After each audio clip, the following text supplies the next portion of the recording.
ఈరోజు నేను ఎక్కడికి వచ్చానో మీకు చూపిస్తాను చూడండి. ఇది వచ్చి సిద్దిక్లో ఉంది. మా పిల్లలకి ఎగ్జామ్స్ జరుగుతున్నాయి కదా, వాళ్ళకి ట్యూషన్స్ చెప్పడానికి ఇక్కడ ట్యూషన్ చెప్తారు. ఇవి 4 బ్లాకులు. ఇది వచ్చేసి ఏ బ్లాకు 279 హౌస్ నెంబర్. ఇక్కడైతే ట్యూషన్ చెప్తారు. ఇక్కడ నుంచి దింపేసి ఇంక బండిలో పెట్రోల్ అయిపోయింది కదా అని పెట్రోల్ కొట్టించుకోవడానికి వెళ్ళాను అనమాట. పక్కనే పోలీస్ స్టేషను. పోలీస్ పక్కనే బంక్ ఉంటుంది అనమాట ఇక్కడ సిద్దిక్లో. ఇంకా చూస్తున్నారు కదా పోలీస్ జీపు. అక్కడ నుంచి దాని రైట్ సైడ్లోనే పెట్రోల్ బంక్ అయితే ఉంది. ఇంకా డైరెక్ట్గా సీదా పెట్రోల్ బంక్లోకి వెళ్ళిపోయి పిల్లడు ఫోన్ చేశాను అనమాట. పెట్రోల్ ఎంత కొట్టించమంటావు అని చెప్తే 4 దినాలు కొట్టించమని చెప్పాను కదా, మళ్ళీ ఎందుకు ఫోన్ చేసామని చెప్పాడు. ఇంకా సర్లేని బంకులో పెట్టేశాను. ఇది కేఎన్పిసి బంక్ అనమాట. ఇక్కడ 4 రకాల బంకులు ఉంటాయి. ఇది ఒక బంకు. ఇంకా పెట్రోల్లో రకాలు కూడా ఉంటాయి.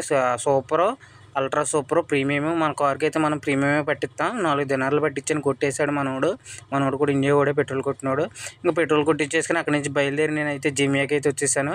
కాన్ పౌడర్ కావాలని ఫోటో పెట్టారు, కానీ వాళ్ళకి కావాల్సిందేమో ఇది, కానీ అక్కడ లేదు. అక్కడ ఉన్నది ఫోటో పెట్టినా సరే తెమ్మని చెప్పాడు. నచ్చితే లైక్ చేసి సబ్స్క్రైబ్ చేయండి మామ.